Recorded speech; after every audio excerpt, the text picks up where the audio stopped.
में पढ़ने वाले सभी विद्यार्थी जो पॉलिटिकल साइंस ऑनर्स रखे हुए हैं, एक बार पुनः मेरे यूट्यूब चैनल में वेलकम है। आज हम लोग यहाँ पॉलिटिकल साइंस के पार्ट 2 के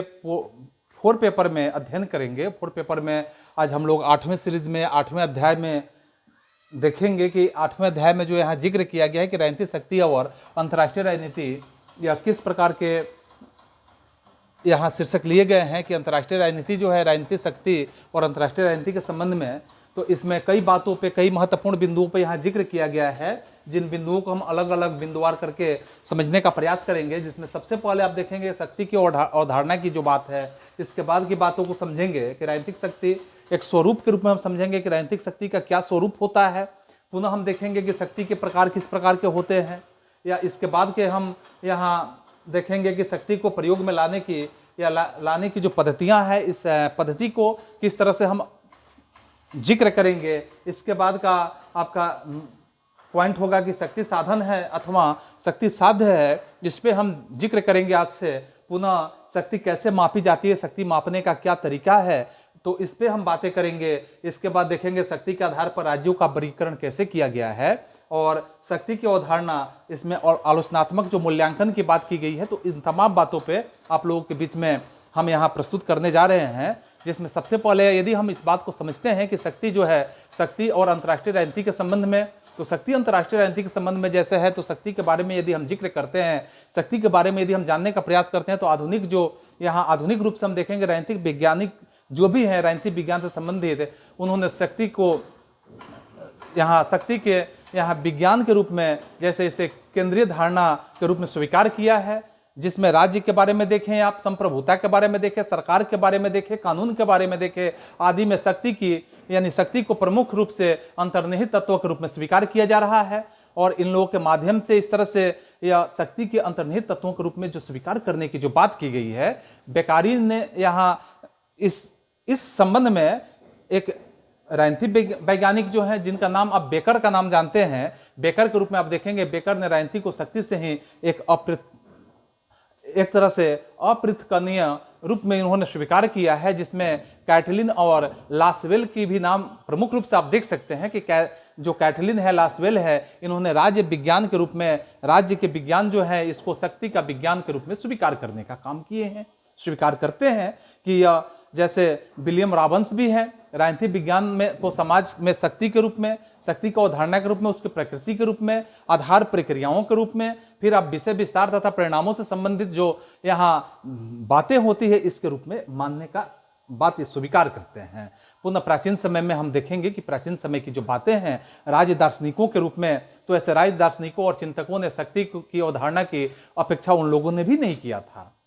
खासकर यह बात सत्य भी साबित होता है कि उनका दृष्टिकोण जो है वह परंपरावादी के रूप में हुआ करता था, और इसलिए उनका ध्यान संस्थागत रूप से होकर अध्ययन और राज्य की उत्पत्ति के इतिहास की खोज आदि की ओर सबसे ज्यादा देखने के लिए आपको मिलेगा कि इन लोगों का ध्यान सबसे ज्यादा इसी तरफ गया। फिर भी जैसे आप मैकियावेली के नाम देखेंगे, हाब्स का नाम देखेंगे, कौटिल्य का नाम देखेंगे, हीगल का नाम देखेंगे, बोसांके का नाम देखेंगे, आदि आदि कई विद्वानों का नाम जब आप देखेंगे, तो ऐसे विचारकों ने शक्ति को उससे संबंधित तत्वों के अध्ययन के रूप में, या जो तत्वों का अध्ययन है, इस तत्वों का अध्ययन की ओर बहुत ज्यादा ध्यान अपना आकृष्ट करने का इन लोगों ने काम किया है। इसी संबंध में कौटिल्य ने तो यहां तक स्पष्ट रूप से वर्णन किया है कि यह समस्त संसारिक जीवन है, इसका आधार ही अगर देखा जाए तो यह दंड शक्ति के रूप में स्वीकार करते हुए वो बता रहे हैं कि यह पूरे संसार जो है यह जीवन शक्ति का एक दंड शक्ति ही मान लिया जाए, तो इसमें कहीं अतिशयोक्ति नहीं हो सकती है। जो आज इस तथ्य को स्वीकार इन्होंने किया था कि शक्ति के अभाव में राजनीतिक अस्तित्व विहीन हो जाता है। राजनीति का क्षेत्र चाहे आंतरिक रूप से आप देखें या अंतर्राष्ट्रीय रूप से देखें, दोनों में शक्ति को यहाँ राजनीति से पृथक करना बिल्कुल कठिन बात आपको समझ में आएगा। जिसमें प्रोफेसर हांस ने भी अपने विचारों को प्रस्तुत करते हुए स्पष्ट किया है। मार्गेंथाउ का शब्द भी आप पीछे देख चुके हैं। हर प्रकार की जो राजनीति है, चाहे वह घरेलू हो या अंतर्राष्ट्रीय रूप में हो या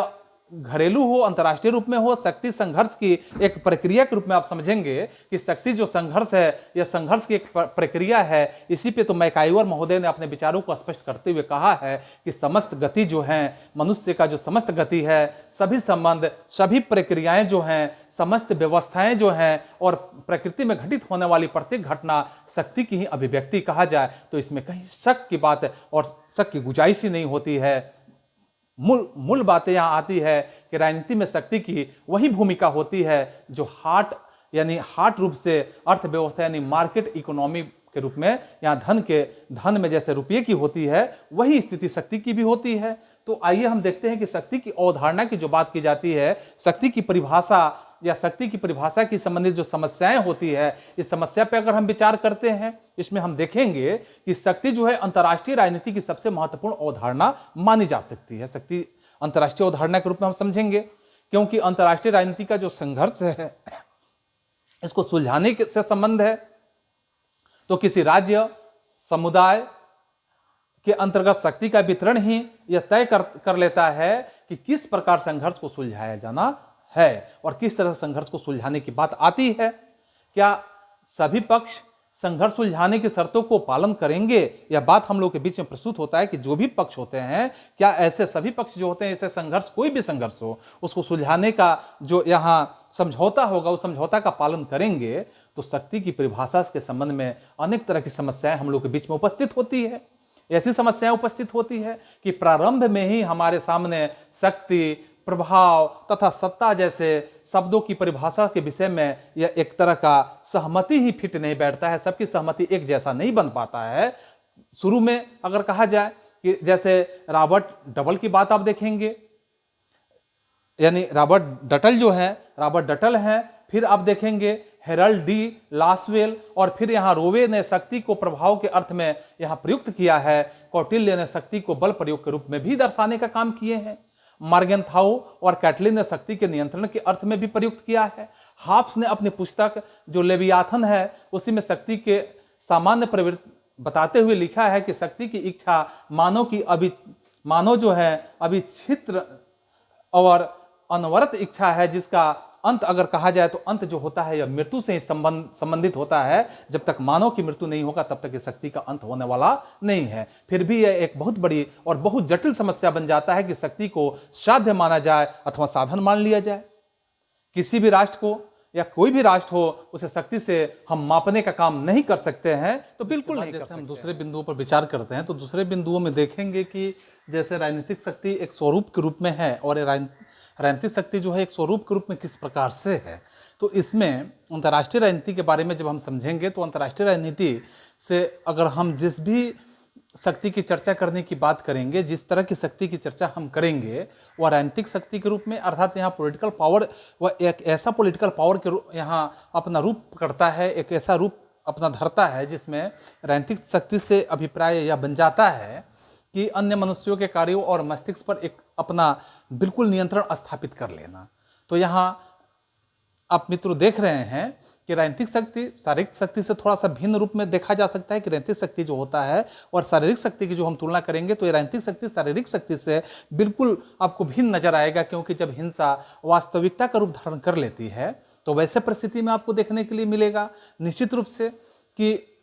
वह सैनिक शक्ति के पक्ष में अपने आप क्या होता है कि राजनीतिक शक्ति का पद जो होता है यहाँ उस पद का एक घोतक माना जा सकता है, और एक ऐसा घोतक है कि शक्ति की अगर हम अलग ढंग से कुछ परिभाषाओं को यहाँ समग्रित करने का प्रयास करेंगे तो यहाँ देखेंगे कि अलग अलग विद्वानों के माध्यम से आपके बीच में अलग अलग प्रकार की परिभाषाओं का जिक्र किया जा सकता है। जैसे आप रॉबर्ट यहाँ वायस्टर्ड का बात समझेंगे कि रॉबर्ट वायस्टर्ड जो हैं उन्होंने शक्ति से संबंधित अपनी परिभाषा को स्पष्ट करते हुए कहते हैं कि शक्ति बल प्रयोग की एक योग्यता का सिद्धांत है, क्योंकि न उसका वास्तविक, अगर कहा जाए कि न उसका वास्तविक प्रयोग है। फिर हम एक अलग विद्वान की बात करते हैं जो मैकाइवर की बात देखें तो मैकाइवर की बात में हम ऐसे समझेंगे कि शक्ति जो है यह व्यक्तियों के अंदर व्यक्तियों तथा व्यवहार को नियंत्रित करने के लिए, उसके बाद आप देखेंगे विनियमित करने के लिए और इसे निर्देशित करने की एक विशेष क्षमता के रूप में इसका प्रयोग किया जा सकता है। फिर आप यहाँ अर्नल्ड ब्रेख्त की बात करें, इनके जैसे विद्वान की अगर हम बात लेते हैं तो शक्ति एक ऐसी योग्यता बन जाती है जिसके माध्यम से अगर कहा जाए कि अपनी इच्छा को यह कार्यान्वित कर सकती है, जो शक्ति एक इसका रूप हो सकता है। इसके बाद अगर आप विचार करेंगे तो आप मर्गेंथाउ की बात को भी समझ सकते हैं कि मर्गेंथाउ महोदय ने भी अपने विचारों को प्रस्तुत करते हुए हम लोग के बीच में कहते हैं कि शक्ति को यदि कार्यान्वित करना है तो इसे कार्यान्वित करने वालों तथा उनके बीच में जिन पर उन्हें कार्यान्वित किया जा रहा है एक मनोवैज्ञानिक संबंध के रूप में इसे स्थापित किया जा सकता है। वह पहली श्रेणी में आने वाली जो भी होते हैं कि पहली श्रेणी में आने वालों को दूसरी श्रेणी में आने वालों के कुछ कार्यों को उनके मस्तिष्क पर प्रभाव डालने के साथ साथ जो उसका मस्तिष्क होता है उस पर प्रभाव डालने के साथ साथ यह नियंत्रण करने की क्षमता भी प्रदान करने का काम करती है। पुनः आप रॉबर्ट डहल की बात समझें तो रॉबर्ट डहल के माध्यम से कहा गया है कि शक्ति लोगों के पारस्परिक जो संबंध होते हैं ऐसे संबंधों की एक ऐसी विशेष स्थिति का नाम कहा जा सकता है, क्योंकि जिसके अंतर्गत एक पक्ष द्वारा दूसरे पक्ष को प्रभावित करके उससे कुछ ऐसे कार्य कराए जा सकते हैं जिसके माध्यम से कहा जाए कि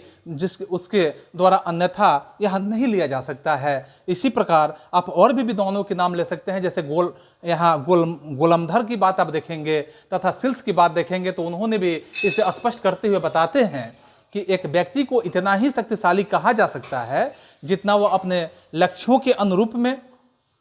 दूसरों के व्यवहार को प्रभावित कर सकने में अपना प्रयोग कर सकते हैं। तो ठीक एक और विद्वान की बात आप देखें जो आर्गेंस्की की बात अगर समझें तो आर्गेंस्की महोदय के द्वारा भी यह बात स्पष्ट किया गया है कि शक्ति जो होता है, शक्ति दूसरे राष्ट्रों के आचरण को अपने लक्ष्य के अनुसार या एक तरह से प्रभावित करने की क्षमता होता है। जब कोई भी राष्ट्र किसी भी तरह का राष्ट्र अगर हो तो ऐसे राष्ट्र यह नहीं कर सकता है, चाहे वह जितना भी अपना प्रयोग करे,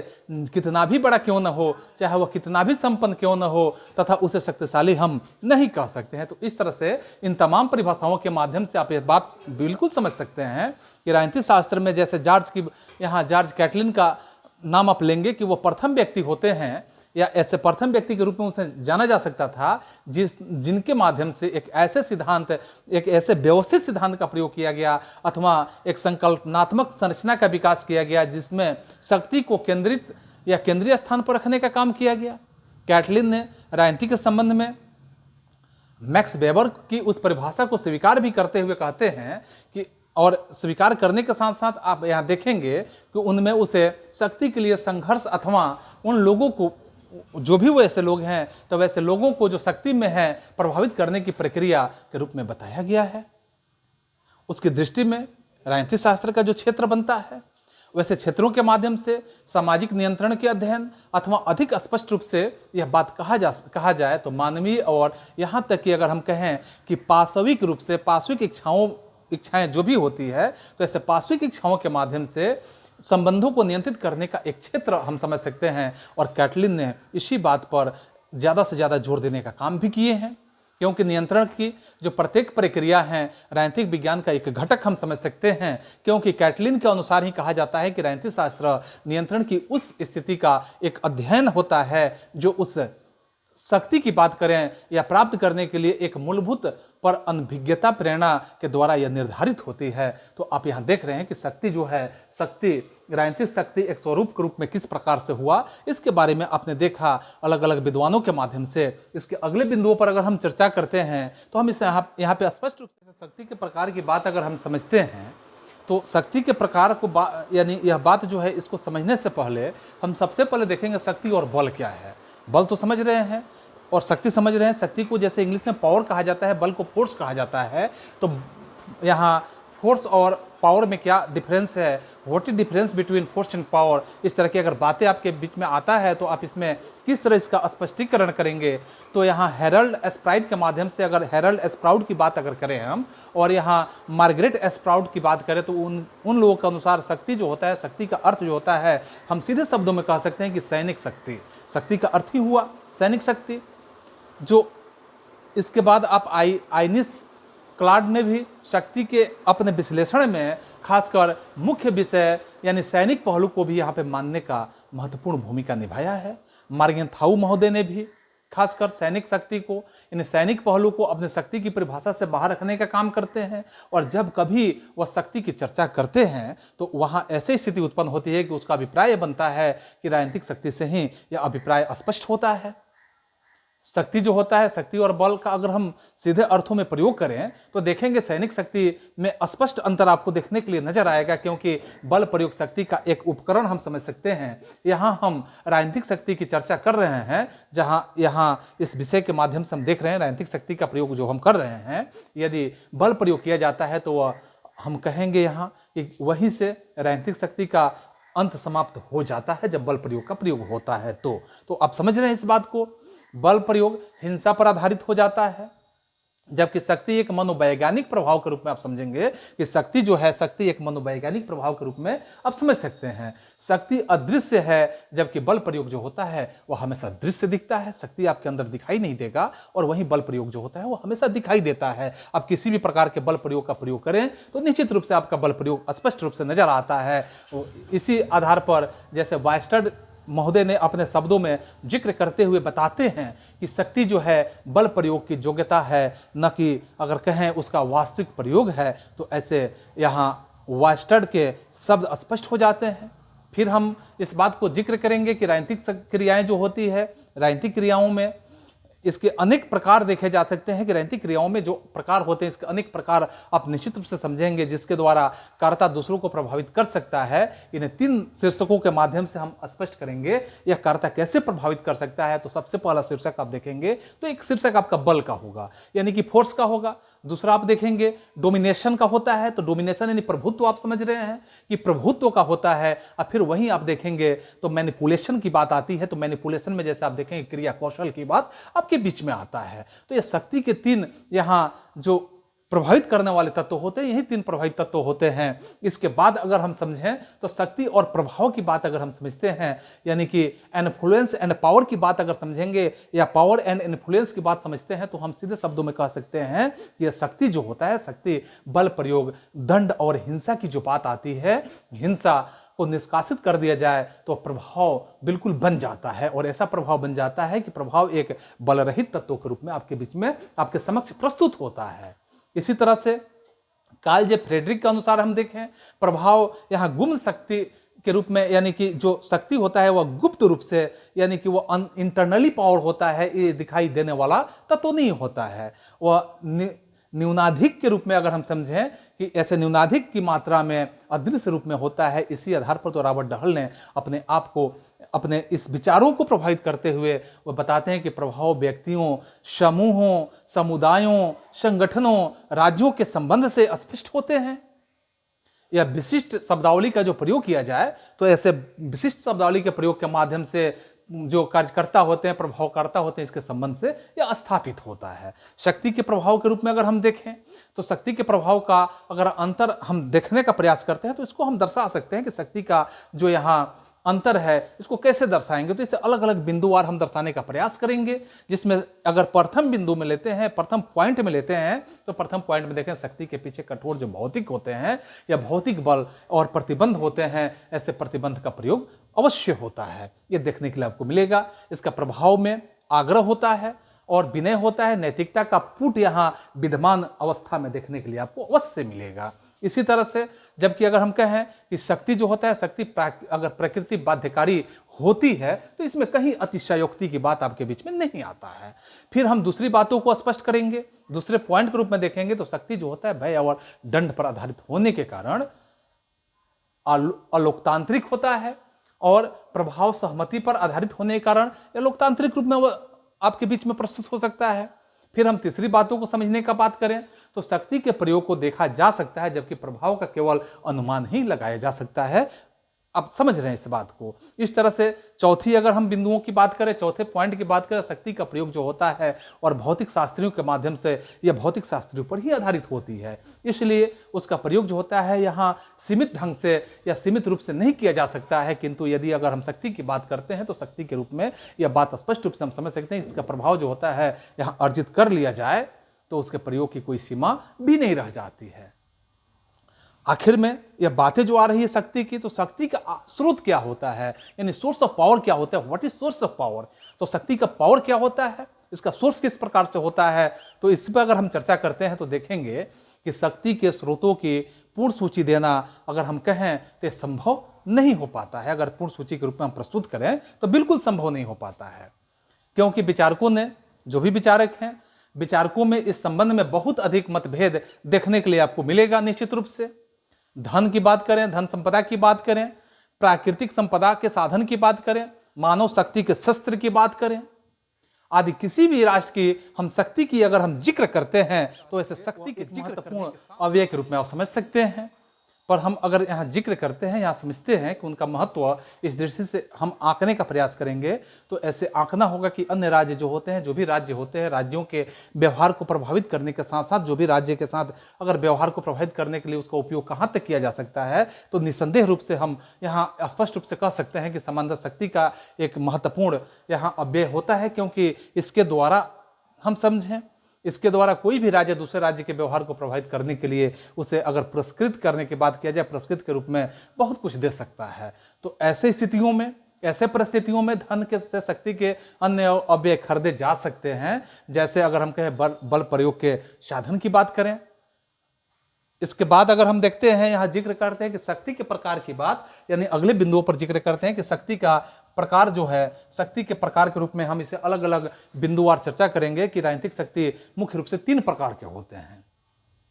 यह 3 प्रकार कौन कौन से होते हैं? तीनों प्रकार में अगर अलग अलग हम देखेंगे तो सबसे पहले आपका फिजिकल पावर होता है, दूसरा हम देखेंगे साइकोलॉजिकल पावर होता है, और तीसरा पावर आपका जो होता है, तीसरा शक्ति जो होता है इकोनॉमिक पावर होता है। आप तीनों बातों को समझ रहे हैं। तो सबसे पहले फिजिकल पावर यानी शारीरिक शक्ति का प्रयोग देखेंगे, शारीरिक शक्ति का जो बोलबाला देखेंगे, जिसमें प्रत्येक राष्ट्र की जो सरकार होती है, ऐसे सरकार राजनीतिक शक्ति का प्रयोग करती है, किंतु वह ऐसा इसलिए कर पाती है चूंकि सेना जो होता है राजनीतिक सत्ता के अधीनस्थ ही पाई जाती है। जब जब सेना की ऐसी अधीनस्थ स्थिति का अंत होता है, तब तब आप देखेंगे राजनीतिक शक्ति जो सैनिक होता है नेतृत्व के हाथों में चली जाती है, यानी सैनिकों के हाथों में यह नेतृत्व स्वतः ही चला जाता है। ऐसी अधीनस्थ स्थिति का अंत हो जाता है। यानी कि ऐसे ही स्थिति में आप देखेंगे कि अंतर्राष्ट्रीय जगत में यह देखा गया है कि यदा कदा ऐसे भी सैनिक जो क्रांतियां होती है, जिसे हम कॉप डी इटेट के नाम से समझ सकते हैं, ऐसी स्थिति जब होती रहती है और ऐसे स्थितियों में राजनीतिक शक्ति का जो राजनीतिक नेतृत्व होता है वह सैनिकों के नेतृत्व के हाथों में हस्तांतरण होते रहता है और ये परिस्थितियां बनती रहती है। जिन देशों में लोकतांत्रिक परंपरा का अभाव पाया जाता है और लोकमत की अवज्ञा होती है, वैसे देशों में वहां राजनीतिक शक्ति जो होता है यह मुख्य रूप से सैनिक शक्ति के अधीनस्थ होने की प्रवृत्ति में आपको देखने के लिए अवश्य मिलेगा, क्योंकि वर्षों तक लैटिन अमेरिका का शासन इसी ढंग से तो होते रहा है। और संयुक्त राज्य अमेरिका जो कि इस लैटिन अमेरिकी जो देश है, इसके अर्थव्यवस्था को नियंत्रित करने के साथ साथ यह हमेशा प्रयासरत रहा है और यथार्थ में अपनी केंद्रीय जो गुप्तचर एजेंसी थी, यानी कि सेंट्रल इंटेलिजेंस एजेंसी के माध्यम से इन पर एक अपना शिकंजा कसने का, यानी कि देशों के राजनीतिक शक्ति को नियंत्रित करते रहने का भरसक बहुत प्रयास किया। और इस समय इस देश की सैनिक सत्ता के तख्ते पलटने की बात होता है, ऐसे तख्ते पलट की बात यानी जिसे हम कॉप्स कहते हैं, इसकी एक अहम भूमिका वह अदा करते रहता है। तो आप देखेंगे कि यह जो आपका शारीरिक शक्ति यानी कि फिजिकल पावर हुआ, फिर आप देखेंगे मनोवैज्ञानिक शक्ति यानी साइकोलॉजिकल पावर। तो इस साइकोलॉजिकल पावर में क्या होता है कि खासकर मनोवैज्ञानिक शक्ति जो होता है ऐसे प्रतीकात्मक रूपों में, यानी कि जिसे हम कह सकते हैं कि सिंबल ऑफ डिवाइसेस, तो सिंबल ऑफ डिवाइसेस के माध्यम से यह मिलकर ही बनती है। और ऐसे स्थितियों में खासकर जो व्यक्तियों के मस्तिष्क और भावनाओं को प्रभावित करने का काम करते हैं, यह प्रचार के माध्यम से, प्रचार माध्यमों के जरिए लोगों के विचारों और कार्यों को नियंत्रित करने का भरसक अगर कहा जाए कि एक बेहतर तरीका हम समझ सकते हैं। राज्य अंतर्राज्यीय जो राजनीति होता है, तो वैसे अंतर्राज्यीय राजनीति खासकर हम देखेंगे कि बड़ी चतुराई के साथ मनोवैज्ञानिक शक्ति का हमेशा प्रयोग होते रहता है, हमेशा प्रयोग करते रहता है। क्योंकि अरब इजराइल युद्ध के समय इजराइल में बड़ी चतुराई से इसका उद्घाटित किया और उसके पास कुछ एक आणविक बम के रूप में हम देखेंगे कि आणविक बम है। यथार्थ में ऐसी खबर हम लोगों के बीच में प्रस्तुत होते रहा है, ऐसी खबर फैलने का काम होते रहा है कि केवल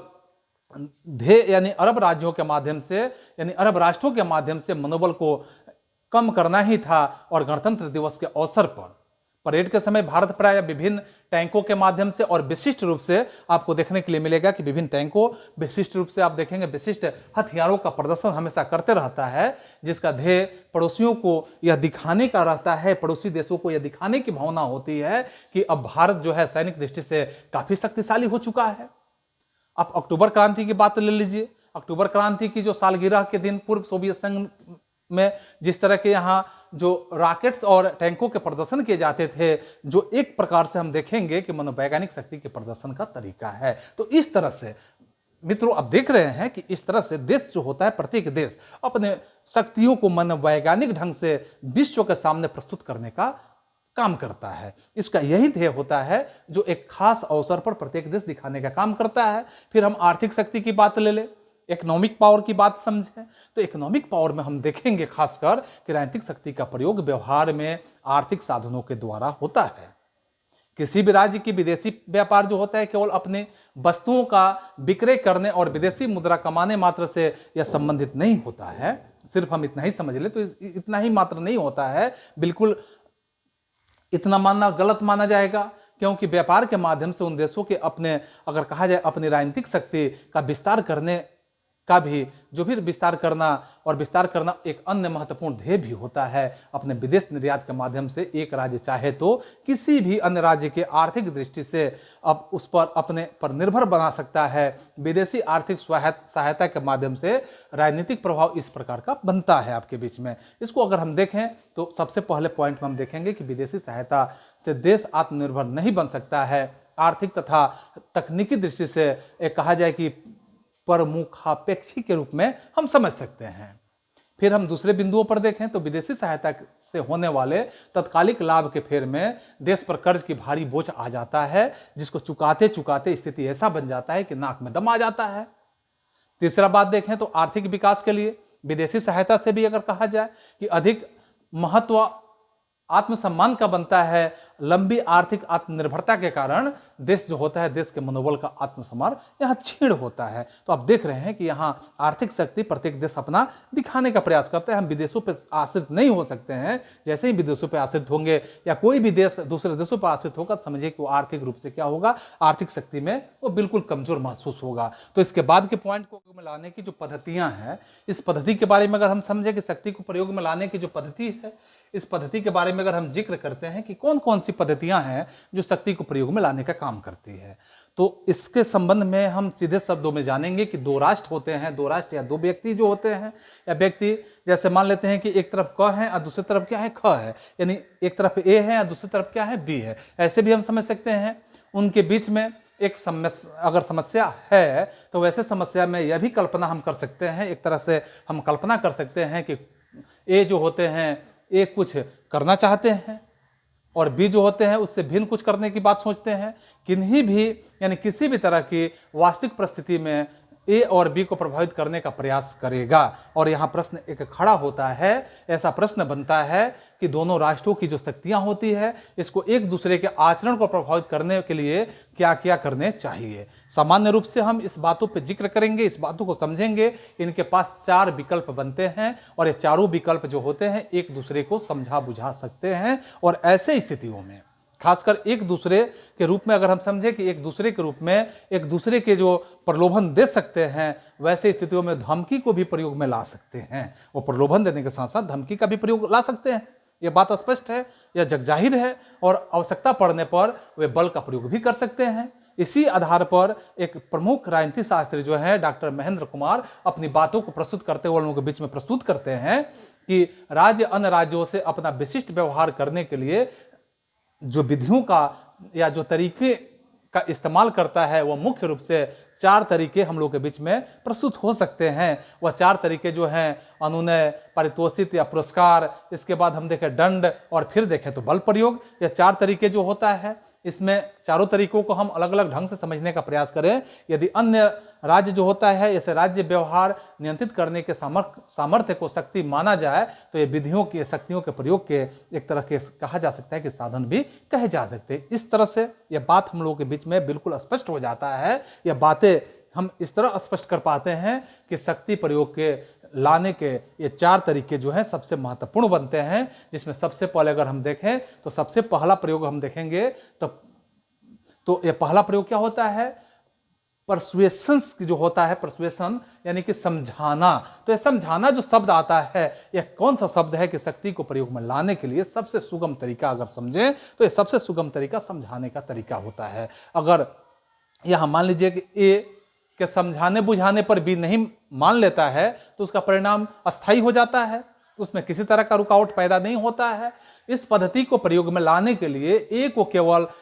एक काम करना है, और वह यह है कि वह संपूर्ण परिस्थितियों को इस प्रकार से परिभाषित करे जिसमें हम कह सकते हैं कि बी इस संबंध में अपना विचार बदल दे और उसकी बात मान ले। अंतर्राष्ट्रीय राजनीति में अगर राजनयिक की बात करें, यानी जिस राजनयिक का बात जिसे हम कह सकते हैं डिप्लोमेसी की बात अगर हम समझें, इसका आधार जो होता है समझाने योग्य ही एक विधि बन जाता है। और इस तरह से राजनयिक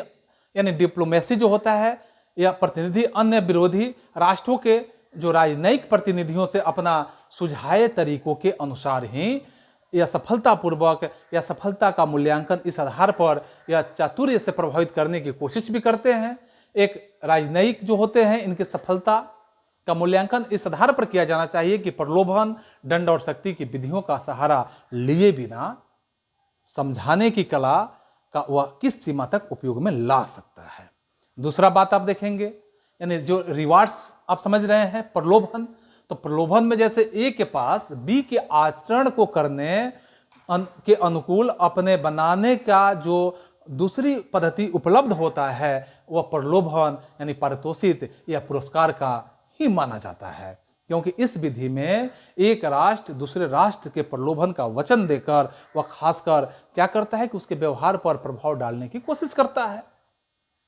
यह प्रलोभन 4 प्रकार के हो सकते हैं। जो प्रलोभन सबसे पहले अगर देखा जाए तो मनोवैज्ञानिक हो सकता है, भौतिक हो सकता है, आर्थिक हो सकता है या राजनीतिक हो सकता है। यह प्रलोभन 4 तरह का किसी व्यक्ति को, किसी भी राष्ट्र को, यह 4 तरह के ही प्रलोभन दिए जा सकते हैं। सामान्य रूप से प्रलोभन जो होते हैं वो भौतिक ही होते हैं। ए राष्ट्र जो होगा बी को भूप्रदेश, सैनिक सहायता, सैनिक अड्डे, प्रशिक्षण, सुविधाएं आदि का प्रलोभन दे सकता है। आजकल आपको देखने के लिए खासकर मिलेगा कि आर्थिक प्रलोभन का विशिष्ट महत्व बन चुका है। द्वितीय महायुद्ध जब हुआ था, इसके पश्चात अमेरिका और सोवियत संघ द्वारा जो आर्थिक सहायता की नीति अपनाई गई थी, उसे प्रलोभन द्वारा शक्ति के प्रयोग की विधि कहा जा सकता है। और खासकर राजनीतिक प्रलोभन के अंतर्गत अधीनस्थ राज्यों को स्वाधीन करने की बात किसी अंतर्राष्ट्रीय सम्मेलन के माध्यम से या किसी भी अंतर्राष्ट्रीय सम्मेलन में अन्य राष्ट्रों के दृष्टिकोण को समर्थन देने की बात आपके बीच में आता है। इसी तरह से आप इसके अगले बिंदुओं को देखेंगे जो हम दंड के रूप में देखेंगे कि दंड क्या होता है, कि शक्ति का प्रयोग जब भी हम करते हैं, तीसरा बिंदु जो इसका है कि शक्ति के प्रयोग में लाने की पद्धति में दंड जो होता है, इसमें किसी राष्ट्र जो होता है शक्ति का प्रयोग में लाने का तीसरा तरीका दंड या धमकी देना होता है। यदि मान लीजिए कि बी समझाने और प्रलोभन के बावजूद काम में नहीं आता है, जिसे हम ए अवांछनीय समझता है, तो ए क्या करेगा कि उस स्थिति में बी को दंड या धमकी दे सकता है। राजनीतिक परिस्थिति होता है, राजनीति में दंडात्मक कार्यों की कार्यान्विति जो होता है, आए दिन ऐसे देखने के लिए आपको घटित होते हुए नजर आता है। परंतु दंड को प्रभावशाली बनाने के लिए आवश्यक हो जाता है कि उसकी केवल धमकी दी जाए, उसे प्रयोग में न लाया जाए। यह बात स्पष्ट होना चाहिए। इसके बाद चौथा जो महत्वपूर्ण बिंदु होता है, यह बल या प्रयोग का बात आता है, जिसे हम फोर्स कहते हैं। तो फोर्स का प्रयोग होता है कि शक्ति के प्रयोग जब भी हम करते हैं तो ऐसे शक्ति के प्रयोग के माध्यम से जो शक्ति होता है, इसमें इसे अंतिम एक तरीका है, अंतिम एक बल है। दंड और बल जो होता है प्रयोग में भेद करने की एक आवश्यकता होती है, आवश्यकता मात्र रहती है। और इसी आधार पर आप देख सकते हैं कि दंड की जो निरोध होता है, निरोध के रूप में धमकी दी जाती है, परंतु जब भी ऐसे होता है, इसे धमकी के अमल में लाया जाता है तो यह बल प्रयोग का रूप धारण कर लेता है। अंतर्राष्ट्रीय परिस्थितियों में, अंतर्राष्ट्रीय राजनीति में बल प्रयोग का सबसे अधिक अगर उग्र रूप यहां हम देखेंगे तो युद्ध की स्थिति उत्पन्न होती है और ये युद्ध ही बनता है। और ऐसे स्थितियों में खासकर वह बल प्रयोग का अंतिम एक चरण बन जाता है। इसका प्रयोग केवल उस समय होता है जब संबद्ध राष्ट्र को समझाने के लिए या समझाने में से अथवा जो घूस से, धमकी से अथवा आचरण से इसके लिए बाध्य नहीं किया जा सकता है। शक्ति के प्रयोग अगर हम कहें तो शक्ति के प्रयोग साधन के प्रयोग के बल यानी प्रयोग का सहारा बनता है, आखिरी हथियार के रूप में ही प्रयोग किया जाता है। जिसमें आप ऐसे साधारण रूपों में देखते हैं कि साधारण रूपों में आप ऐसे जो देशों की बात करते हैं या किसी भी क्षेत्र में बात करते हैं तो यहाँ यह चारों बातों का आप प्रयोग करेंगे कि समझाना, प्रलोभन देना, फिर आप देखेंगे यहाँ धमकी देना और फिर बल का प्रयोग कर देना। यह चार बातें सबसे महत्वपूर्ण बन जाता है। किसी भी क्षेत्र में आप इसे आजमा सकते हैं, किसी भी क्षेत्र में देख सकते हैं। इसके अगले बिंदुओं पर अगर हम चर्चा करें तो अगले बिंदुओं पर देखेंगे कि शक्ति साधन है अथवा साध्य है। अगर इस बात पे हम समझने का प्रयास करेंगे तो शक्ति साधन है कि शक्ति साध्य है, इसके बारे में हम स्पष्ट रूप से कहेंगे कि आदर्शवादी विचारक की बात अगर हम लें तो आदर्शवादी विचारकों के अनुसार शक्ति केवल वर्तमान परिस्थिति में जो वर्तमान संघर्ष अंतर्राष्ट्रीय, अगर हम अंतर्राष्ट्रीय स्तर पर देखते हैं तो अंतर्राष्ट्रीय राजनीति का एक अस्थायी लक्षण हम समझ सकते हैं और यह विश्वास करते आए हैं कि परिस्थितियों में परिवर्तन होते ही शक्ति का वह होड़ समाप्त हो जाएगी। इसी आधार पर तो बेंथम महोदय ने अपने विचारों को प्रस्तुत करते हुए हम लोग के बीच में रखते हैं कि उपनिवेशों को स्वतंत्रता देकर जो यहाँ जो प्रूदा के विचार हैं, यहाँ उनके विचारों में व्यापक नियंत्रणों को समाप्त करके तथा कार्ल मार्क्स के जो शब्द हैं, ऐसे शब्दों में पूंजीवादी के जब समाप्त होते ही शक्ति के लिए होने वाली होड़ समाप्त हो जाएगी और आधुनिक युग ऐसा होगा कि आधुनिक युग में राष्ट्र संघ तथा संयुक्त राष्ट्र संघ की स्थापना पर भी ऐसे ही विचार व्यक्त किए गए थे। और अमेरिकी जो परराष्ट्र सचिव कार्डेहल ने 1943 ईस्वी में आप देखेंगे 1943 में कि मास्को कॉन्फ्रेंस में से लौटते हुए यह बात स्पष्ट रूप से कहा था, जिस पर हम चर्चा करेंगे कि संयुक्त राष्ट्र संघ की स्थापना शक्ति राजनीति जो है उसको समाप्त करके अंतर्राष्ट्रीय सहयोग के न्यूनतम अध्याय का सूत्रपात करेगी। फिर भी हम यहां समझें कि शक्ति के द्वंद्व संघर्ष, प्रतिस्पर्धा और प्रयोग को आज तक समाप्त नहीं किया जा सका है, क्योंकि यह द्वंद्व जो है सर्वकालिक और निरंतर गतिशील प्रतीत होता है। इसी आधार पर जीवित रहने, सुरक्षित रहने तथा दूसरों को प्रभावित करने, प्रभाव स्थापित करने की प्रवृत्ति मानव मात्र की एक प्रवृत्ति बनी हुई है और मानव मात्र इसी प्रवृत्ति पर अपना काम भी करता है। शक्ति के लिए निरंतर यह होड़ बनी हुई है, एक होड़ लगी है कि आधुनिक राज्यों की मुख्य विशेषता यह शक्ति एक अहम भूमिका निभाता है, क्योंकि प्रत्येक राज्य अपनी शक्ति बनाए रखना चाहता है। सभी राष्ट्र चाहते हैं कि मेरी शक्ति बनी रहे, अक्षुण्ण रहे और जीवित आधुनिक राज्यों की विशेष यही, अगर इस तरह की अगर चाहते हैं तो विश्व युद्ध में भाग लेने वाले अधिकांश राज्यों की अगर हम पुष्टि करें तो अधिकांश राज्यों की दृष्टि से युद्ध रक्षात्मक और निवारक ही था। रेनहोल्ड नेबूर के शब्दों में अगर हम इसका जिक्र करते हैं तो हम निश्चित रूप से पाएंगे कि सुरक्षित रहने की तथा शक्ति संचय जो है इसकी इच्छा को सामाजिक रेखा खींच पाना अत्यंत कठिन है। राष्ट्रीय सुरक्षा के लिए फिर हम चर्चा करेंगे कि शक्ति का संचय करना राज्य का एक मूलभूत अधिकार बन जाता है और ऐसे मूलभूत अधिकारों में हम समझेंगे कि अंतर्राष्ट्रीय राजनीति में स्वतंत्रता की रक्षा तथा परराष्ट्र नीति द्वारा अपने खासकर राष्ट्रीय हितों की पूर्ति के लिए एक राष्ट्र को शक्ति का सहारा लेना ही पड़ेगा और लेना पड़ता भी है। शांति काल में भी अंतर्राष्ट्रीय राजनीति की बात समझें, एक राष्ट्र द्वारा दूसरे राष्ट्र के शक्ति द्वारा दबाव डालने की निरंतर जो प्रक्रिया है, तो निरंतर प्रक्रिया का एक दूसरा नाम हम समझें तो बिल्कुल इसमें कहीं अतिशयोक्ति नहीं हो सकती है, क्योंकि वही राज्य अंतर्राष्ट्रीय जगत में स्थान बनाए हुए हैं, जो शक्ति सामर्थ्य भी रखते हैं तथा उसका प्रदर्शन का प्रयोग भी करते हैं। प्रत्येक राज्य स्वयं ही शक्तिशाली होकर एक तरह से शांति काल में विदेश नीति में सफलता प्राप्त करता है तथा युद्ध में अपनी सामर्थ्य में ही अपनी रक्षा में समर्थ होता है। इसलिए प्रत्येक राज्य का लक्ष्य जो होता है वह अधिकाधिक राष्ट्रीय शक्ति का विकास करना ही होता है, इसके अन्यथा दूसरा कुछ नहीं होता है। तो इस तरह से आपने देखा कि शक्ति साधन है अथवा साध्य, इस बात को आपने स्पष्ट रूप से इस बातों से समझा। इसके बाद के बिंदुओं पर अगर हम चर्चा करेंगे शक्ति साधन अथवा साध्य, तो दोनों बिंदुओं पर अगर अलग अलग चर्चा करें, शक्ति को साधन के रूप में समझें या शक्ति को साध्य के रूप में समझे, तो अलग अलग रूपों में हम समझ के एक बार इसे फिर से स्पष्ट कर सकते हैं कि अंतर्राष्ट्रीय राजनीति में शक्ति अगर क्या है तो हम साधन के रूप में देखते हैं तो अंतर्राष्ट्रीय राजनीति में शक्ति एक साधन है। दूसरे राज्य जो होते हैं, राज्य जो दूसरे राज्यों के व्यवहार को क्यों नियंत्रित करना चाहते हैं, इस पे अगर हम जिक्र करें, जिस प्रकार धन एक साधन है और धन की बात अगर करें, धन में अन्य कई चीजें खरीदी जा सकती है, उसी प्रकार शक्ति जो होता है विदेश नीति का एक साधन मात्र बनता है। और इस तरह से शक्ति के माध्यम से विदेश नीति के जो लक्ष्य होते हैं, इस लक्ष्यों को प्राप्त किया जा सकता है। शक्ति के माध्यम से एक राष्ट्र की प्रतिष्ठा जो होती है, जैसे यहाँ एक राष्ट्र की प्रतिष्ठा, भूमि, कच्चा माल, सुरक्षा और मित्र प्राप्त हो सकते हैं। जैसे आप एक उदाहरण देखेंगे कि 1962 ईस्वी में चीन और भारत के बीच में जो आक्रमण होता है, ऐसे आक्रमण करके सीधे रूप से आपको देखने के लिए मिलेगा कि ऐसे आक्रमण करके भारत और चीन के बीच में यथाशीघ्र युद्ध बंद कर दिया और सन 1979 ईस्वी में फिर से चीन ने वियतनाम पर आक्रमण करके भी थोड़े ही दिनों में युद्ध को विश्राम दे दिया। ऐसा लगता है कि चीन का उद्देश्य जो है अपने शक्ति का प्रदर्शन करना मात्र था, वह युद्ध लड़ना नहीं था। वो अपने शक्ति का प्रदर्शन करना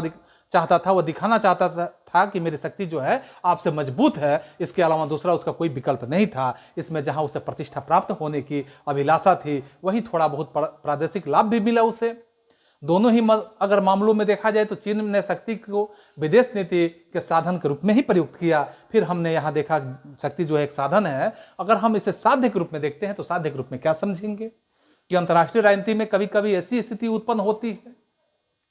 कि व्यक्ति और राष्ट्र जो होते हैं शक्ति के साध्य मानने की भूल कर बैठते हैं। राजनीतिक विज्ञानियों के अनुसार अधिकतम शक्ति जो होता है संचय की एक महत्वाकांक्षा और छोटे छोटे महत्वहीन जो स्थिति होता है मुद्दों पर बल प्रयोग करने की प्रवृत्ति या धमकी के रूप में शक्ति के साध्य में परिवर्तित कर देने का काम करते हैं। यह बात स्पष्ट है, क्योंकि हिटलर और हम देखेंगे मुसोलिनी की बात, इनके लिए शक्ति साधन न होकर क्या बन जाता है कि एक साध्य बन जाता है। यह साधन का प्रयोग यहाँ शक्ति का नहीं करते हैं, बल्कि हिटलर और मुसोलिनी जो है शक्ति का प्रयोग एक साधन के रूप में नहीं करके साध्य के रूप में करते हैं। इसी तरह से अगर हम यह बात स्पष्ट रूप से देखेंगे कि मॉर्गनथाउ ने भी राजनीति के तत्वार्ध में 6 सिद्धांतों का जिक्र जो किया था, तो इसमें उनका 6 सिद्धांतों का एक यही कंक्लूजन निकल के आता है हम लोगों के बीच में कि राष्ट्रीय हितों को शक्ति के परिप्रेक्ष्य में अगर देखा जाए कि national interest defend in terms of power में अगर हम कहें तो इसे परिभाषित किया जा सकता है, अर्थात शक्ति ही राष्ट्रीय हित बन जाता है और प्रत्येक राष्ट्र की विदेश नीति का यही लक्ष्य बनता है, यानी अंतोगतवा ध्येय शक्ति का अर्जन ही होता है। तो शक्ति अपने आप में एक उद्देश्य हो जाता है। तो अगले इस तरह से हमने देखा कि शक्ति एक साध्य के रूप में भी प्रयोग होता है। इस पे अलग अलग रूप से हमने समझा। इसके बाद के बिंदुओं पर हम चर्चा करेंगे शक्ति कैसे मापी जाती है। अगर किसी की शक्ति मापने की बात आती है तो शक्ति को कैसे माप सकते हैं, शक्ति मापने का क्या जरिया है, इसके नापने का कौन पैमाने के आधार पर अगर हम देखेंगे तो शक्ति जो है, शक्ति को मापने का क्या पैमाना है, तो शक्ति के संबंध में एक बहुत महत्वपूर्ण प्रश्न बनकर हम लोग के बीच में उपस्थित होता है कि क्या उसे मापा जा सकता है। तो हम देखेंगे इसे कि कैसे मापा जा सकता है। तो ईरान ने 6 महीने से भी अधिक समय तक जो 50 अमेरिकी बंधकों को छोड़ने से इनकार कर दिया, और ऐसे 50 अमेरिकी बंधकों को छोड़ने से इनकार कर दिया। अमेरिका एक मजदूर शक्तिशाली मजदूर राष्ट्र की भांति एक दर्शक बना रहा। क्या इससे यह मान लिया जाए कि अमेरिका जो है, अमेरिका की तुलना में ईरान की जो शक्ति है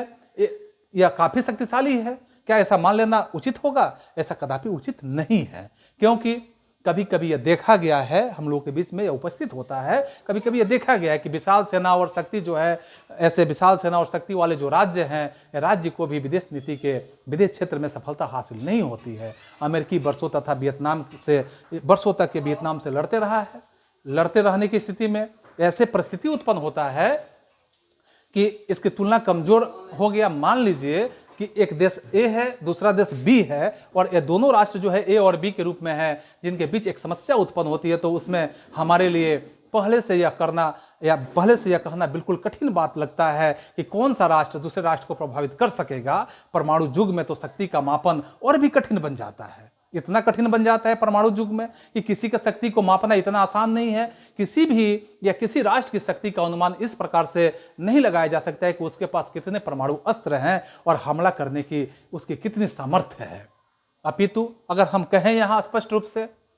तो परमाणु शस्त्रों का प्रयोग होने पर अपना बचाव करने कि उसकी क्षमता के आधार पर ही उसकी शक्ति मापी जा सकती है। छोटे छोटे जो कमजोर राष्ट्र हैं, ऐसे कमजोर राष्ट्रों की शक्ति जो संघर्ष है, इसकी अंतर्राष्ट्रीय राजनीति में अपना विशिष्ट महत्व बनता है। और ऐसे स्थितियों में अमेरिका और चीन जैसे महाशक्ति भी छोटे छोटे कमजोर राष्ट्रों की मैत्री की उपेक्षा नहीं कर सकती है। चूंकि हम यहाँ चर्चा कर रहे हैं कि संयुक्त राष्ट्र संघ ने आज यह निर्णय मतदान के आधार पर होता है और महासभा के किसी छोटे से राष्ट्र जो होते हैं ऐसे मत के रूप में, मत मूल्य का महाशक्ति के मत के बराबर यह हम समझ सकते हैं कि ऐसे मत मूल्य के बराबर होता है। तो आज अमेरिका और चीन अधिक से अधिक राष्ट्रों को अपना मित्र बनाने की प्रक्रिया में लगे हुए हैं, चाहे वह स्थिति जिस प्रकार से भी हो, चाहे वह राज्य कमजोर ही क्यों ना हो। तो इस तरह से हम यहाँ इसके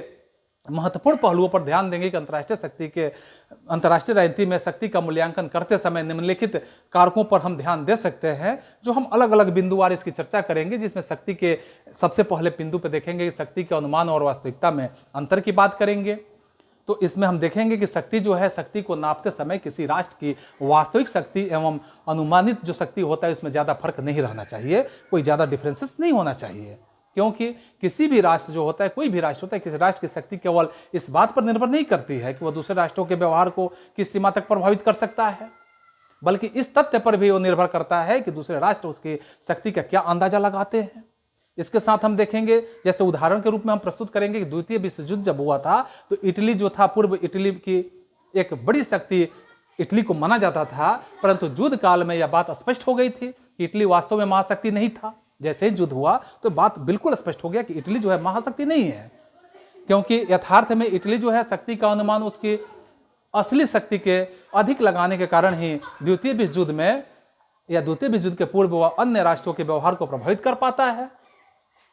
फिर हम दूसरे बिंदु पर चर्चा करें कि शक्ति का सापेक्ष होना। तो शक्ति का सापेक्ष होना, जिसमें शक्ति जो है सदैव ही सापेक्ष होती है। प्रत्येक राज्य जो होता है कुछ राज्यों से अधिक शक्तिशाली होता है और कुछ राज्यों के बराबर, तथा कुछ राज्यों से तुलना में अगर कहा जाए तो शक्तिहीन ही दिखेगा। एक ही राज्य एक ही समय में एक राज्य जो होता है इसके तुलना में बहुत अधिक शक्तिशाली हो सकता है, दूसरे राज्य की तुलना में वो शक्तिहीन हो सकता है। और जब हम यह कहते हैं कि अमेरिका शक्ति जो है आजकल शक्तिशाली तो दूसरे राज्यों की तुलना में शक्तिहीन हो सकता है, तो अमेरिका के बारे में अगर हम जिक्र करें तो ऐसे अमेरिका जो है सबसे अधिक शक्तिशाली राष्ट्रों में से अगर गिना जाता है तो एक माना जाता है। तो हमारा यहाँ वास्तव में अभिप्राय यह बन जाता है कि यदि अमेरिका की अन्य सभी राष्ट्रों की वर्तमान शक्ति जो होता है इससे तुलना करें तो मालूम होगा कि अमेरिका एक ही छोड़ अन्य सभी से अधिक शक्तिशाली बना हुआ है। तो इस तरह हम यहाँ पर विचार करते हैं। तो तीसरा बिंदु जो होता है तुलनात्मक स्वरूप होता है। तुलनात्मक स्वरूप में आप क्या समझेंगे कि राष्ट्रीय शक्ति जो भी होता है, राष्ट्रीय शक्ति का स्वरूप सदैव तुलनात्मक पद्धति पर निर्धारित किया जाता है। और जब हम किसी राष्ट्र को शक्तिशाली कहते हैं तो हमारे मस्तिष्क में उन राष्ट्रों के चित्र स्पष्ट रूप से दिखता है जो अपेक्षाकृत निर्बल होते हैं। किसी राष्ट्र को निर्बल कहते समय इसी प्रकार हमारे मस्तिष्क में शक्तिशाली राष्ट्रों की तस्वीर रहती है। और राष्ट्र की शक्ति का निर्धारण इस प्रकार एक तुलनात्मक रूप से संभव भी हो पाता है। ऐसा अगर करते समय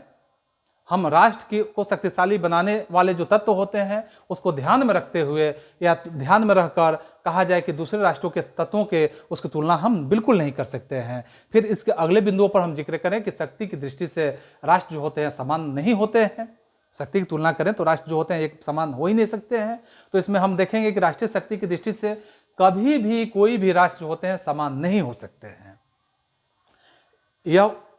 उसी तरह सही माना जा सकता है जिस तरह शक्ति की दृष्टि से कोई भी दो व्यक्ति जो होते हैं समान नहीं हो सकते हैं। इसके अतिरिक्त अगर हम कहें कि राष्ट्रीय शक्ति के सभी तत्व जो होते हैं, सभी तत्वों का महत्व समान नहीं होता है। यदि कोई राष्ट्र जो होता है शक्ति के किसी एक तत्व को अधिक महत्व देकर उसके आधार पर अपनी विदेश नीति बनाए तो उसे निश्चय ही असफलता का सामना करना पड़ेगा।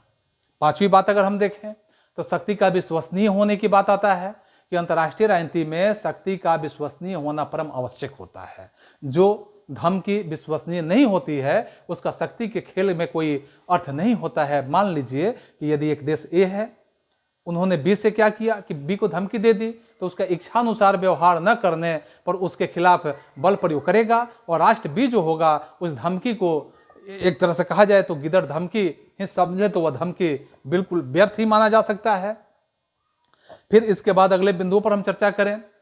कि शक्ति की विशेषता का महत्व अगर हम देखें तो शक्ति की विशिष्टता का जो महत्व होता है, इसमें यदि एक राष्ट्र जो होता है उस राष्ट्र के पास परमाणु अस्त्रों की भारी संग्रह है और उसका विरोधी यह मानता है कि वह उसके विरुद्ध कभी प्रयोग नहीं कर सकता है, तो उन शस्त्रों के संग्रह का कोई भी महत्व नहीं रह जाता है। यदि किसी राष्ट्र के पास कम विनाशकारी सामान्य शस्त्र है और उसका विरोधी यह मानता हो कि किसी भी समय उस शस्त्रों का विरुद्ध प्रयोग किया जा सकता है, तो उस विरोधी को जैसे ही मालूम होता है तो कम विनाशकारी सामान्य शस्त्र परमाणु अस्त्रों से कहीं अधिक प्रभावक सिद्ध हो सकते हैं, यह बिल्कुल मानना है। इसके बाद के बिंदुओं को देखेंगे कि शक्ति जो होता है परिवर्तनशीलता की स्थिति में होती है या परिवर्तनशील होती है। तो शक्ति एक गतिशील वस्तु है और उसके विभिन्न जो तत्व होते हैं इसकी स्थिति समयानुसार बदलते रहती है। समय जैसे जैसे बदलता है शक्ति भी बदलते रहती है। यदि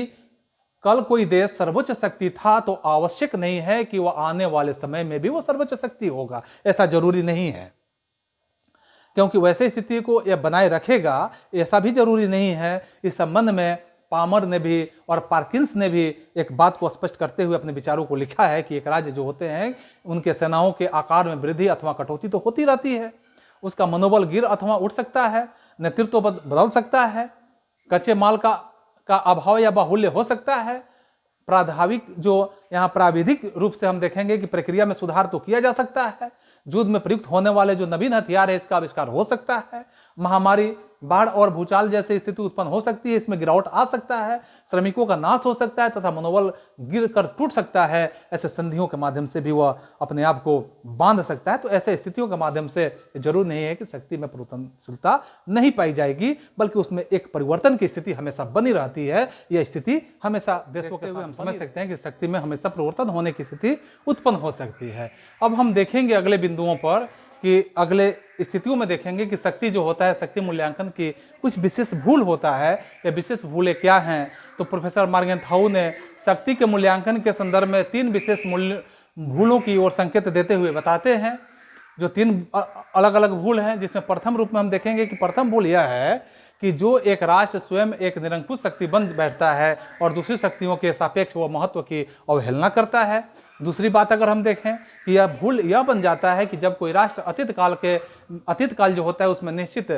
रूप से महत्वपूर्ण भूमिका निर्वाह करने वाले अपने किसी एक शक्ति के या किसी एक तत्व को अस्थायी मान बैठता है, और इस प्रकार से हम देखेंगे यहाँ कि उनकी गति में परिवर्तन की उपेक्षा करता है, जो अधिकांश तत्वों को वह शामिल करता है। फिर यहाँ तीसरी भूल हम देखेंगे कि तीसरी भूल तब हो जाती है कि जब कोई भी राष्ट्र अपने किसी एक ही शक्ति या तत्व को निर्णायक महत्व देता है और अन्य शक्ति जो होता है वैसे अन्य शक्ति के तत्वों की परवाह नहीं करता है। दूसरे शब्दों में अगर हम समझे इस बात को तो दूसरे शब्दों में हम कह सकते हैं कि प्रथम भूल एक राष्ट्र की शक्तियों के या शक्तियों का अन्य राष्ट्रों के शक्तियों के साथ सामंजस्य स्थापित न करने में निहित होता है। दूसरी भूल जो होती है एक समय की वास्तविक शक्ति का भविष्य की संभाव्य शक्ति की सामंजस्य स्थापित करने की स्थिति में अगर हम कहें कि तीसरी भूल के रूप में एक ही राष्ट्र कि एक शक्ति तत्व की उसी राष्ट्र के साथ अन्य शक्ति तत्वों के साथ सामंजस्य स्थापित करने में यह स्पष्ट होता है। इसके साथ अगर हम देखेंगे अगले बिंदुओं पर तो शक्ति के आधार पर अगर हम देखें कि राज्यों का वर्गीकरण कैसे किया जाता है, शक्ति के आधार पर राज्यों का वर्गीकरण कैसे करेंगे, तो इस पे हम विचार करेंगे कि अंतर्राष्ट्रीय व्यवस्था में 188 से भी अधिक जो राज्य हैं वह गतिमान अवस्था में बने हुए हैं, वह कंटिन्यू यानी गतिमान अवस्था में है। शक्ति के आधार पर इनमें से कुछ राष्ट्र बड़े राष्ट्र कहलाते हैं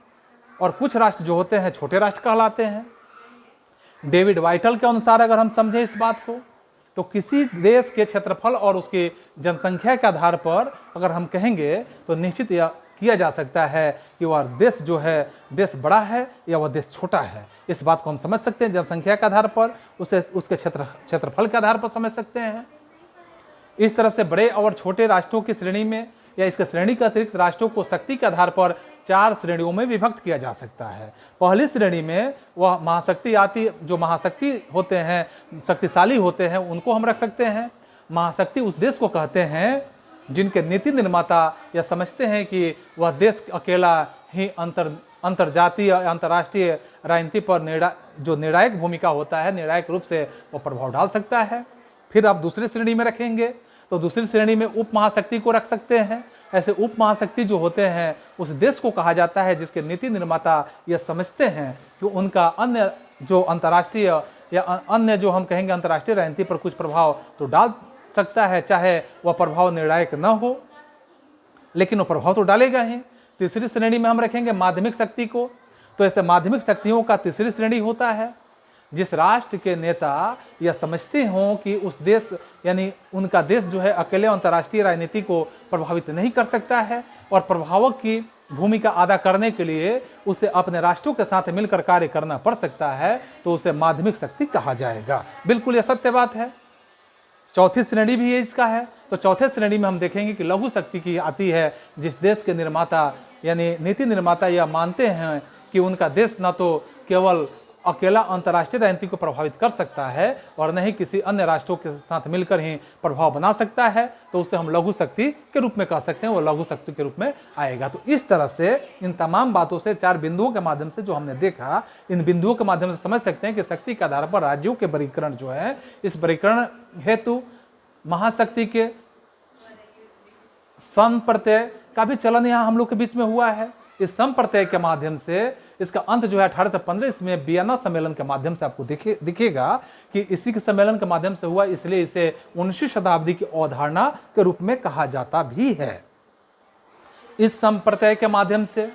या इस संप्रत्यय आधारों पर राष्ट्रों को 2 श्रेणियों में बांटा जा सकता है और 2 श्रेणियां कौन कौन सी हो सकती है, जिसमें सब पहला श्रेणी होगा आपका महाशक्ति तथा दूसरा होगा महानतम शक्ति।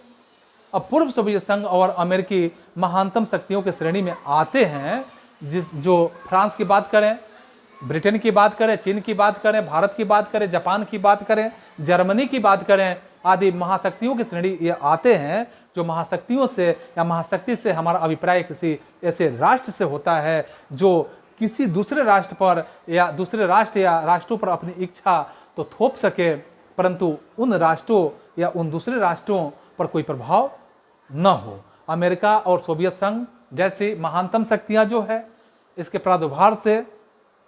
अब देखेंगे कि राजनीति में ऐसी अनेक महाशक्तियां थी जो छोटे छोटे या छोटे राष्ट्रों पर अपना विशेष प्रकार से इच्छा लाद सकती थी। द्वितीय महायुद्ध में भी यह बात आपके बीच में प्रस्तुत हुआ है कि यहाँ द्विध्रुवीय अंतर्राष्ट्रीय राजनीति का एक अभ्युदय आपके बीच में प्रस्तुत हुआ है। अमेरिका और सोवियत संघ के बीच की स्थिति को देखेंगे, ऐसे सैन्य शक्ति के माध्यम से इतनी अधिक बढ़ गई कि उनको एक विशिष्ट श्रेणी में रखना आवश्यक हो गया। इस श्रेणी महानतम श्रेणी के रूप में जाना जा सकता है। चीन इस विशिष्ट श्रेणी में प्रवेश पाने का हमेशा प्रयत्न करने लगा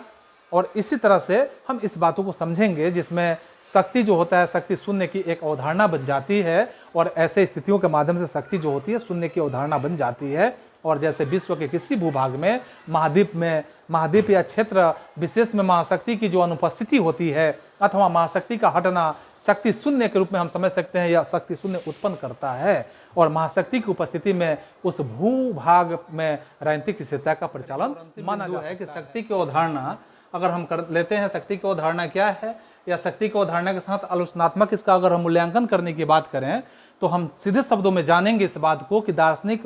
जो बर्ट्रैंड हैं, दार्शनिक बर्ट्रैंड रसेल के वह प्रथम व्यक्ति होते हैं, प्रथम चिंतक होते हैं, प्रथम विचारक होते हैं, जिसने राजनीति के शक्ति के अगर साधन के रूप में हम देखें तो साधन को कड़े से कड़े शब्दों में भर्त्सना भी करने का काम करते हैं। खासकर रसेल का भी यह विश्वास होता था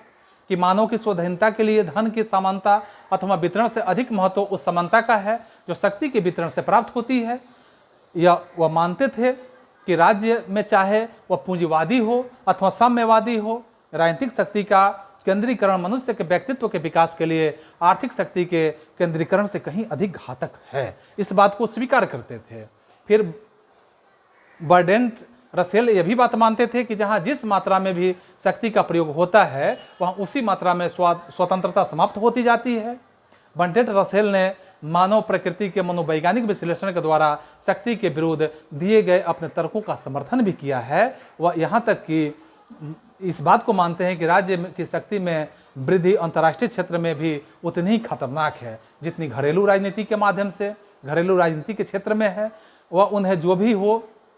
जो उसका प्रयोग करते हैं उतना ही नुकसान पहुंचाती है जितना उन्हें जिनके विरुद्ध उसका प्रयोग किया जाता है। एक स्थान पर उन्होंने इस बात को भी स्पष्ट करते हुए प्रयोग किया है कि शक्ति के प्रयोग की आदत जो है यह प्रतिस्पर्धा की प्रकृति अथवा आवेश का दृढ़ बनना ही होता है। और एक इस तरह से यह कारण है कि राज्य जिसमें शक्ति का केंद्रीकरण होता है, उस राज्य की तुलना में जिसमें वह विकीर्ण होता है, उसकी युद्ध प्रिय ही स्थिति उत्पन्न होता है, युद्ध प्रिय स्थिति होता है।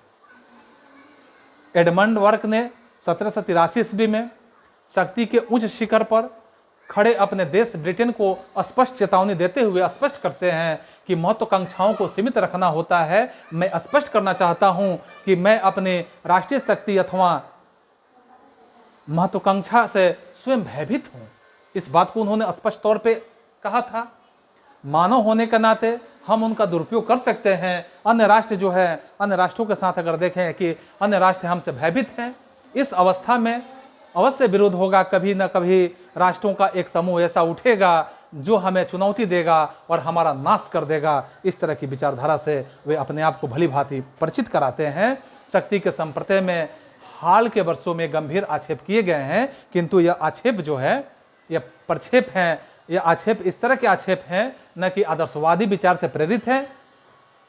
कि शक्ति बुरी चीज है, न लॉर्ड एक्टन के इस विचार से शक्ति मनुष्यों और राष्ट्रों को भ्रष्ट बनाती है। शक्ति के संप्रत्यय में की आलोचना का मूल कारण यह है कि इसे अधिक से अधिक वैज्ञानिक कैसे बनाया जाए। शक्ति के संप्रत्यय की सबसे बड़ी कमजोरी इसकी अस्पष्टता होती है। जेम्स मार्च के अनुसार अगर देखें तो शक्ति जो है, शक्ति एक निराशाजनक संप्रत्यय है। स्प्राउट एंड स्प्राउट का कथन यहां देखेंगे। यदि शक्ति शब्द का अंतर्राष्ट्रीय राजनीति में हम प्रयोग करते हैं तो इसे शब्दकोश से बिल्कुल निकाल फेंका जाए तो शायद राज्यों के संबंधों की बात, राज्यों के संबंधों के बारे में अधिक ढंग से विचार करना संभव होगा। शक्ति संप्रत्यय की चाहे जितनी ही निंदा की जाए, फिर भी अंतर्राष्ट्रीय स्तर पर, अंतर्राष्ट्रीय राजनीति में शक्ति को विदेश नीति के निर्धारण की शक्ति आज की बुनियादी तत्व है। अपने शक्ति कम आंकने के साथ साथ और दूसरी शक्ति अधिक आंकने से शांति जो होती है, शांति यथा पूर्व स्थिति की नीति अपनाने की प्रवृत्ति उत्पन्न होती है और अपनी शक्ति अधिक तथा दूसरे की शक्ति कम आंकने से युद्ध और परिवर्तन की नीति अपनाने की प्रवृत्ति पैदा होती है। तो इस तरह से आपने देखा कि शक्ति का जो आलोचनात्मक विवरण है कैसे है। तो मैं पूरी तरह से आपको आश्वस्त करना चाहता हूं कि किसी भी प्रकार का इसमें आपको समस्याएं होती हो तो निश्चित रूप से आप मेरे कमेंट बॉक्स में कमेंट करें। आज का सीरीज, आज का हम लोग का अध्याय 8 जो पेपर 4 का आज समाप्त होता है, जो पॉलिटिकल साइंस सेकेंड ईयर का है। तो इस तरह से इसके बाद अगले सीरीज में फिर हम मिलते हैं। तब तक आप सभी को एक बार पुनः